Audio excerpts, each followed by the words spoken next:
Pilipinas, una sa ating mga balita.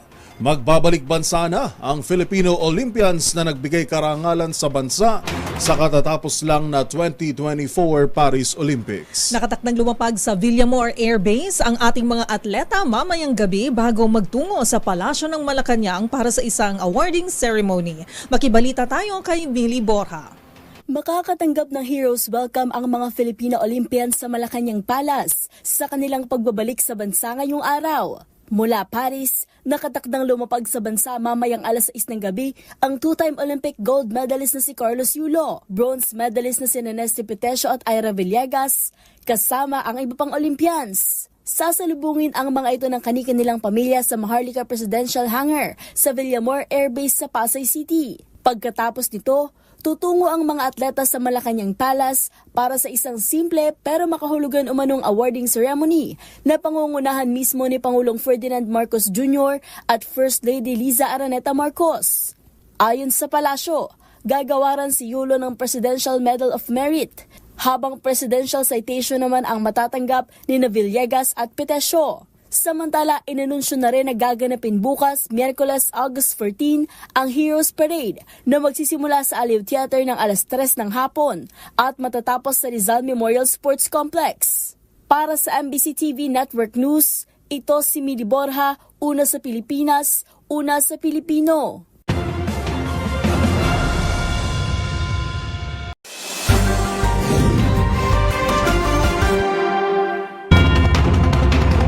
Pilipinas, una sa ating mga balita. Ang dapat sana'y masayang pagdiriwang napalitan ng alingawngaw ng saklolo. Patay ang 11 individual matapos araruhin ng lalaking sakay ng SUV ang Lapu-Lapu Festival ng Filipino Community sa Vancouver, Canada. Ang suspek na di umano'y mentally unstable, tinangkapang tumakas. Una sa balitang yan, si James Galange.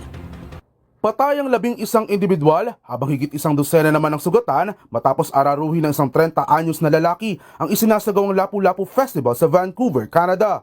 Paliwanag ng mga otoridad, may kasaysayan umano ng problema sa pag-iisip ang lalaki habang kinumpirma na wala naman itong kaugnayan sa anumang uri ng terorismo. Ayon kay Vancouver Interim Chief Constable Steve Ray, maituturing naman umanong darkest day sa kasaysayan ng kanilang syudad ang nangyaring insidente.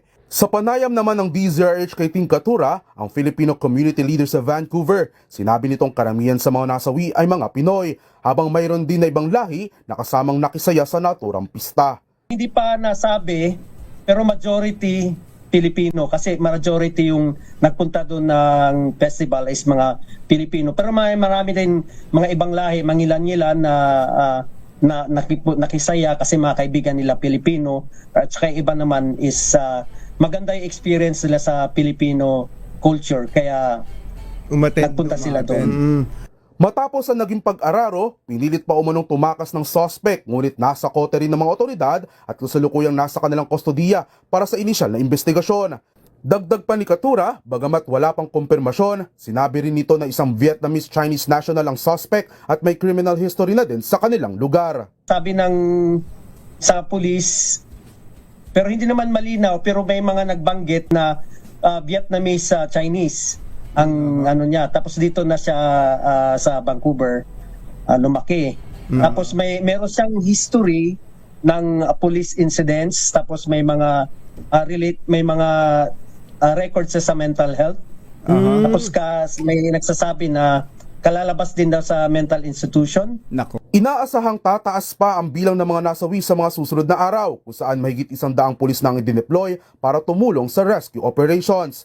Samantala, nagpaabot na rin ng pakikiramay si Pangulong Bongbong Marcos sa pamilya ng mga biktima at sinabing naikipag-ugnayan na ito sa Canadian authorities para tumulong sa nagpapatuloy na investigasyon.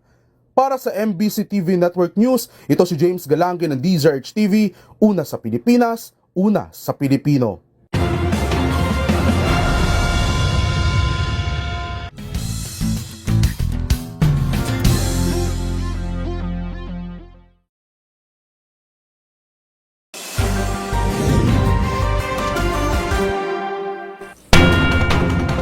Pilipinas, una sa ating mga balita. Kapapasok pa lang ng Fire Prevention Month ngayong buwan ng Marso, isang sunog agad ang sumiklab sa Barangay UP Campus sa Quezon City ngayong araw. Agad naman iniakyat ang apoy sa ikatlong alarma. Una sa balitang yan, si Val Gonzalez. Val. Go ahead, Val. Yes, Val, go ahead. Yes, Miss Karen at Yuel, dakong alas 11:20 puno ngayong yata bagong tanghali, nakideklara ng Bureau of Fire Protection under control na itong malaking sunog na sumiklab at umupok sa mga kabahayan dito sa pakikitaang tubo dito sa UP Campus dito sa Quezon City. Mahigit 2 oras na itong inaapula ng mga kagawad ng pamatay sunog.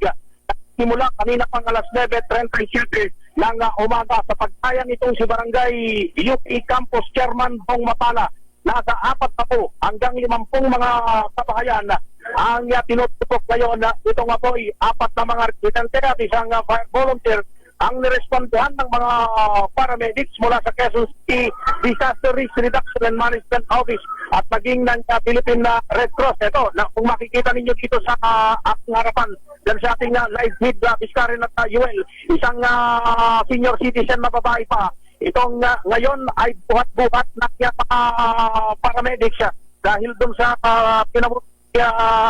pagkakasugat o kung di pa natin malaman kung ito'y nahilo lang dahil doon sa napakainit na panahon sa lugar na ito. 4 na mga residente at isang fire volunteer din ang nirespondan din ng mga paramedics dahil nga doon sa pagkahilo. Yung fire volunteer ay nilapatan ng lunas ng Philippine Red Cross matapos tapusin ng hininga habang nag-aapula ng sunog. Kabilang din sa mga residente na nirespondihan ng Bureau of Fire Protection, QCDRRMO at ang Philippine Red Cross ay nahilo dahil doon sa mainit na panahon at sinabayan pa ng mainit na pagkadarang mula dito sa nasusunog na mga kabahayan.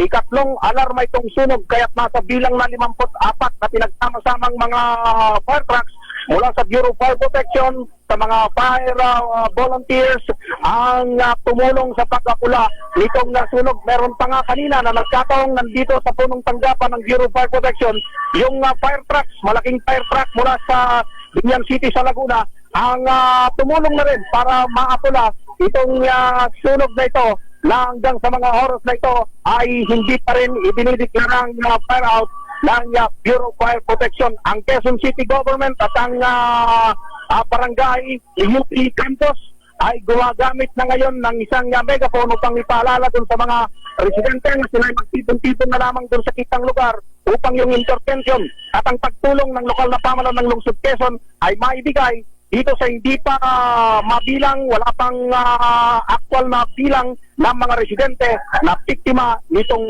sunog ngayong Fire Prevention Month. Mula rito sa UP Diliman o dito sa Barangay UP Campus dito sa Diliman, Quezon City. Ako si Val Gonzalez, PCRX, una sa Pilipinas, una sa Pilipino. Maraming salamat, Val Gonzalez.